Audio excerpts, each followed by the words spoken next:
5 kaming magbabarkada. Kami nila Jake, Ben, Jess, Miguel, at ako si Tony. Matagal na kaming magkakaibigan, mula pa noong high school. Marami na kaming napagdaanan, mga saya, lungkot, at mga kalokohan. Pero sa gabing ito, may kakaibang hamon kaming haharapin. Sina Jake ang leader-lideran, si Ben ang matapang, si Jake ang laging may bagong pakulo, at si Ben naman ang laging game sa kahit anong trip. Sila ang nagdadala ng excitement sa grupo. Si Jess ang madaldal, si Miguel ang tahimik. Si Jess ang laging may kwento, habang si Miguel naman ang tagapakinig. Sila ang balance sa grupo, nagbibigay ng kulay at katahimikan. At ako si Tony, ang laging game sa trip nila. Ako ang laging sumasabay sa mga plano nila Jake at Ben, at laging nakikinig sa mga kwento ni Jess at Miguel. Kami ang barkadang walang iwanan. Isang gabi, napag-usapan namin ang Spirit of the Glass. Isang laro na matagal na naming naririnig pero hindi pa namin nasusubukan. Sabi nila, delikado daw ito, pero dahil sa curiosity at excitement, napagdesisyunan naming subukan. Game tayo. Hamon ni Jake, siya ang unang naglakas loob na magyaya. Alam naming lahat na hindi siya urong sa kahit anong hamon. Natahimik kami. May halong takot at excitement. Hindi namin alam kung ano ang pwedeng mangyari, pero ang thrill ng unknown ang nagudyok sa amin na sumubok. Seryoso ka ba? Tanong ni Jess. Siya ang laging nag-iisip ng maigi, kaya't hindi na kami nagtaka na siya ang unang nagtanong. Oo naman, sagot ni Jake. Buwang loob niya, at alam naming hindi siya magpapatalo sa takot. Napaisip ako, alam kong delikado ang larong ito. Maraming kwento ng kababalagan ang narinig ko tungkol dito. Pero dahil sa tiwala ko sa barkada, naisip ko na kaya namin ito. Pero dahil nga barkada, game na rin ako. Sige, tara, sabi ko. Hindi ko kayang iwanan ang mga kaibigan ko sa ganitong pagkakataon. Pumayag na rin ang iba. Wala nang atrasan to. Alam naming lahat na ito na ang simula ng isang kakaibang adventure. Kailangan naming tapusin ang nasimulan. Sana lang, walang mangyaring masama. Sa gabing ito, kami ay magkasama, handang harapin ang kahit anong hamon, dahil sa huli, barkada pa rin kami, hanggang sa dulo. 2:00 na ng gabi. Ang oras na ito ay laging may kakaibang pakiramdam, parang may misteryo na bumabalot sa paligid. Sa bawat tik ng orasan, ramdam ko ang pagbilis ng tibok ng puso ko. Nasa lumang bahay kami ni na Jake, madilim. Ang bawat sulok ng bahay ay tila may itinatagong lihim. Ang mga anino sa dingding ay parang may sariling buhay, gumagalaw sa bawat paghinga namin. Tahimik, ang creepy ng atmosphere. Ang katahimikan ay parang may sariling tunog, bumabalot sa amin ng takot at kaba. Ang bawat kaluskos ay parang may ibig sabihin. Bawat tunog ay nagdadala ng pangamba, parang may nagmamasid sa amin. Ang pakiramdam na ito ay hindi maalis-alis, parang may mga matang nakatingin mula sa dilim. Ang bawat galaw namin ay parang sinusundan, bawat hakbang ay may kasamang kaba. Pinatay na namin ang ilaw. Ang dilim ay lalo pang nagbigay ng kakaibang takot. Ang bawat sulok ng bahay ay naging mas misteryoso, mas nakatakot. Isang kandila na lang ang nagbibigay liwanag sa amin. Ang liwanag ng kandila ay naglalaro sa mga anino, nagbibigay ng kakaibang epekto sa paligid. Ang bawat kisap ng apoy ay parang may ibig sabihin. Nanginginig ang mga kamay ko habang inaayos ko ang baso sa mesa. Ang bawat galaw ko ay puno ng kaba, parang may nagmamasid sa bawat kilos ko. Tumingin ako sa mga kaibigan ko. Ang mga mukha nila ay puno ng takot. Ang mga mata nila ay nagtatago ng kaba. Bakas sa mukha nila ang takot. Ang bawat isa sa amin ay may sariling takot na nararamdaman, ngunit pinipilit naming maging matapang. Parang gusto ko nang mag-back out. Ang kaba sa dibdib ko ay hindi na mapigilan, parang gusto ko nang tumakbo palabas ng bahay. Tuloy pa tayo, tanong ko.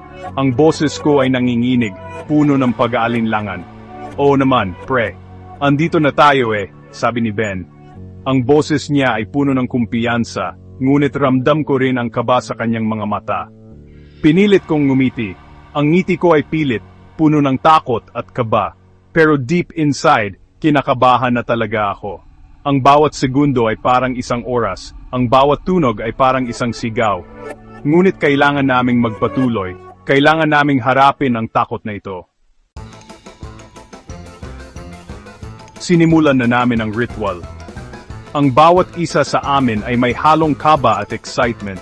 Hindi namin alam kung ano ang mangyayari, pero lahat kami ay handang subukan. Ang mga kandila ay nagbigay ng kakaibang liwanag sa madilim na kwarto, at ang bawat anino ay tila may sariling buhay. Pinaikot-ikot namin ang baso sa mesa.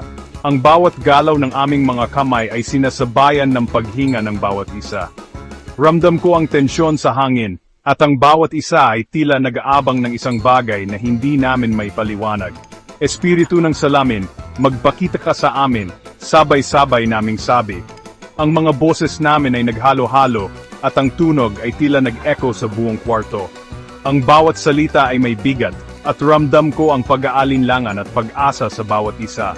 Sa bawat ikot ng baso, bumibilis ang tibok ng puso ko. Ang kaba ay unti-unting lumalakas, at ang bawat segundo ay tila napakabagal. Ang mga mata ng bawat isa ay nakatuon sa baso, nag-aabang ng kahit anong senyales. Parang may kung anong enerhiya ang pumapasok sa kwarto. Hindi ko may paliwanag. Ang hangin ay tila nag-iba, at ang bawat isa sa amin ay nakaramdam ng kakaibang lamig. Ang mga kandila ay tila naglalaro ng liwanag, at ang mga anino ay sumasayaw sa paligid. Natapos na ang unang minuto. Wala pa ring nangyayari. Ang bawat isa ay nagkatinginan, may halong pag-alinlangan at pagkadismaya. Pero hindi kami sumuko. Alam namin na kailangan naming maghintay pa. Baka naman hindi totoo to, sabi ni Miguel. Ang kanyang boses ay may halong pagdududa, at ang kanyang mga mata ay nagtataka. Pero alam namin na kailangan naming magpatuloy. Hintay lang kayo, sagot ni Jake. Ang kanyang boses ay puno ng determinasyon, at ang kanyang mga mata ay nagliliyab ng pag-asa. Alam namin na hindi kami dapat sumuko. At sa muling pag-ikot ng baso, biglang lumamig ang paligid. Ang bawat isa ay nakaramdam ng kakaibang lamig, at ang hangin ay tila nag-iba. Ang mga kandila ay tila naglalaro ng liwanag, at ang mga anino ay sumasayaw sa paligid. Ramdam namin na may kakaibang nangyayari.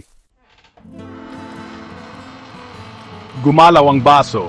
Dahan-dahan itong dumulas patungo sa letra na O. O? Tanong ni Jess. Sino ka? Tanong ni Ben. Muling gumalaw ang baso. Pumunta naman ito sa letra na M. Tanong ko, anong ibig sabihin nun? Tanong ni Miguel. Hindi namin alam kung anong ibig sabihin na M, pero isa lang ang sigurado, may espiritu ngang nakikipag-usap sa amin, at hindi namin alam kung ano ang pakay niya. May mali, nagpatuloy ang laro, nagtanong kami ng nagtanong, at ang espiritu patuloy na sumasagot sa pamamagitan ng paggalaw sa baso. Pero habang tumatagal, palakas ng palakas ang enerhiya sa kwarto. Parang may hindi magandang mangyayari. May mali. Bulong ni Jess. Tama na to. Tumigil na tayo. Oo nga Jake, natatakot na ako. Sabi ko. Pero si Jake, parang wala lang sa kanya. Patuloy pa rin siya sa pagtatanong sa espiritu. Parang gusto niya pang may mangyari. Tulong. Biglang nag-iba ang ihip ng hangin. Mula sa malamig, naging mainit. Parang may apoy na nakapalibot sa amin. Jake, tama na! Sigaw ni Ben, pero huli na ang lahat. Biglang nagliyab ang kandila. At kasabay nun, isang malakas na sigaw ang umalingaw-ngaw sa buong bahay. Tulong! Sigaw ni Miguel. Anong nangyayari? Tanong ni Jess. Nang makapapako ang switch ng ilaw, tumambad sa amin ang nakakasindak na katotohanan. Iwan na natin siya. Wala na si Miguel, nawala na parang bula. At ang mas nakakatakot, may bakas ng dugo sa sahig. Anong ginawa mo Jake?